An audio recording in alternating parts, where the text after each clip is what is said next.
Today on GearZombie, the Joyo Amps Zombie. GearZombie.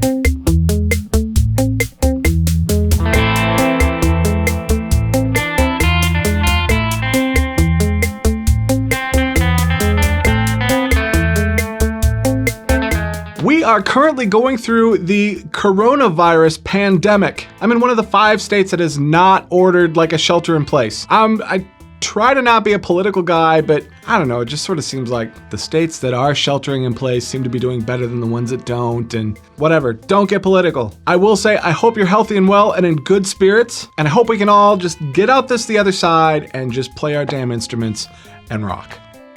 Bandtamp. The hell's a bandtamp? Shouldn't it be band amp? Probably means something. I should probably look it up because I'm not real bright. Probably seen these guys around. They've been around for a little while. These little lunchbox heads made by Joyo. The reviews are kind of all over the place on these, and hopefully by the time we get done, I will give you a better idea of what I think of these heads and where I think they fit in the planet. These are 2 solid state power amp little lunchbox heads. They have several different versions. This one is the more metal geared version. Snake, are you okay? Snake? And it has, in my opinion, sort of a Mesa-esque quality. You get kind of that recto, scoopy sort of, has the same sort of character as a rectifier. What it doesn't have, I think, is the super fizzy top and the fat squishy bottom. It kind of sounds to me like if you took a rectifier and then ran a tube screamer through it.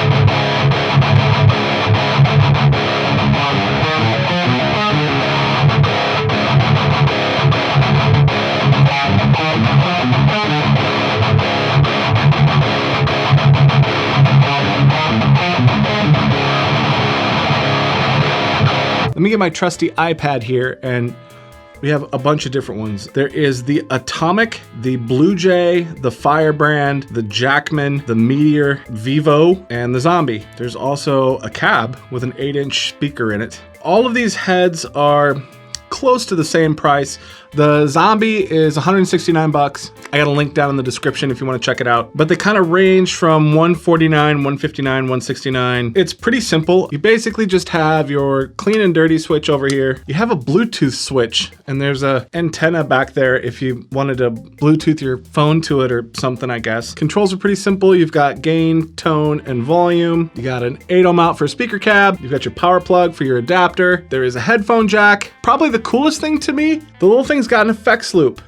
So I've read all kinds of rumors about these, and let's talk about them real quick. One of the things that I read is that there is no way you would be able to use one of these live.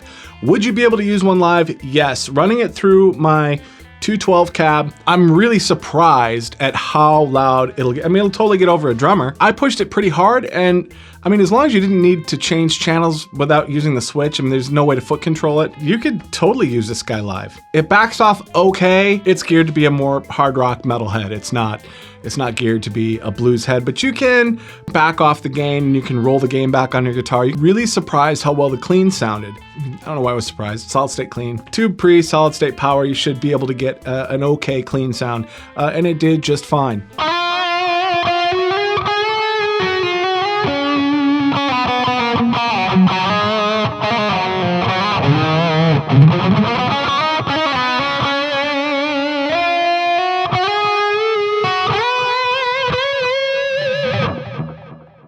Sounds great. Absolutely cannot complain about this little guy at all. I'll shut this back off and let's just rock for a second.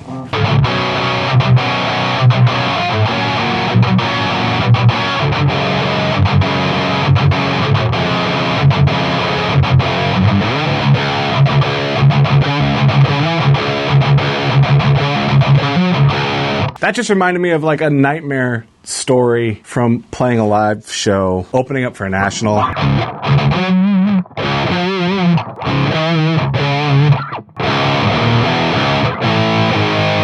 not going to tell you the name of the band. This would be a fun segment, but I don't want to throw anybody under the bus. Okay, so this takes me back to about 2005-ish, probably. I'm not going to tell you the band. The riffs were in there.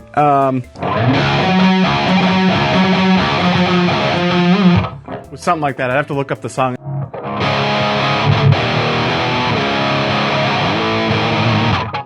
All right, whatever. I'm playing with a band at the time, all original band. People used to play original music way back in the day. Slated to open for this band, pretty excited. We love doing that. You're open for a national, you open for a national. And at the time, the band that I was in was a very commercial sounding rock band. It was a good fit. We were super excited. If I remember right, it was middle of winter. We pile into this bar that had 700, 800 person capacity. Get in there for sound check. The fellas that were the national act were just not very happy to be alive, it seemed. I really dug this band, and they had one huge hit that apparently was co-written by another much famouser, gooder band, if you will. Everybody was there to hear that song. So we're setting up our gear. We're kind of giving a heads up to stay away from the guys because they're not happy.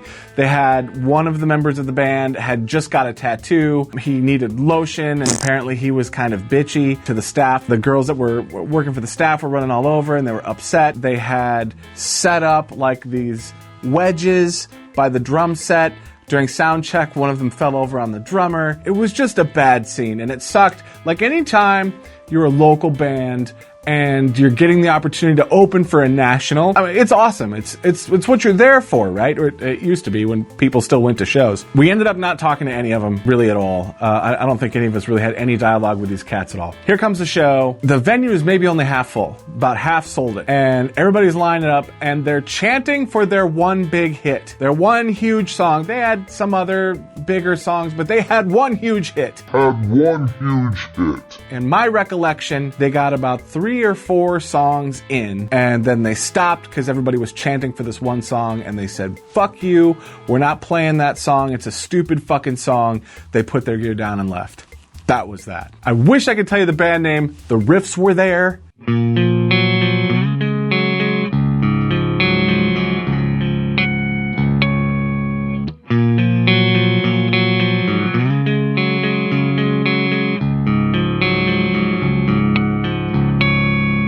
It was actually one of the songs from that band I played with at the time. Let's put maybe some delay.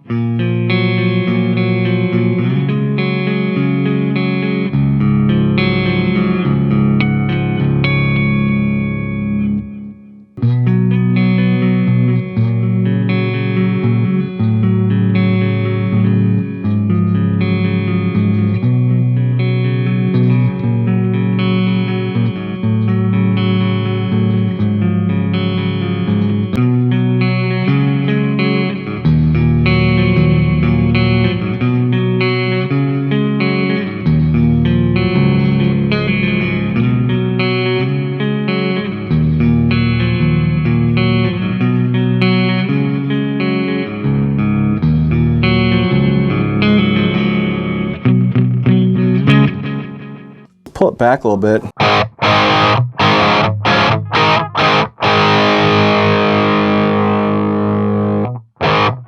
That's with the gain all the way down.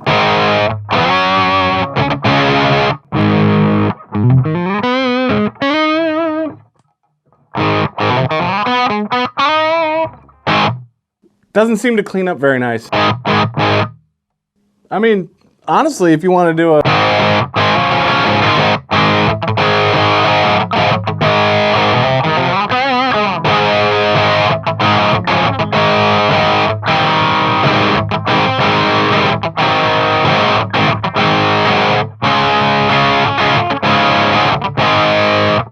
want to do sort of a classic rock vibe.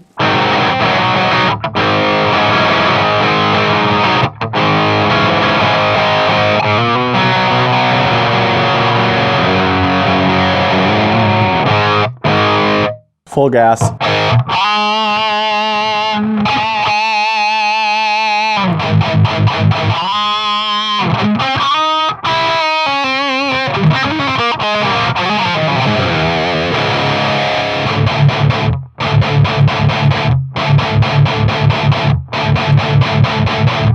Even at full gain, it's pretty under control, really. I'm actually sort of surprised by that.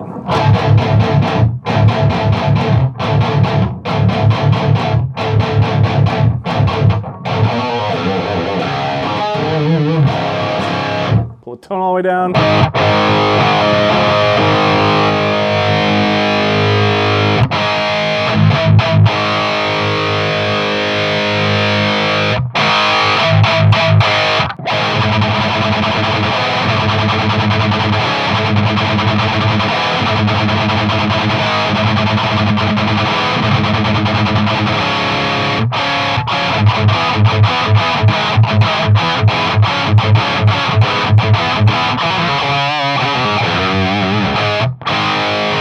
When I first got this, I ran it through my 2-notes torpedo, and I went through, I don't know how many IRs trying to get something that sounded decent.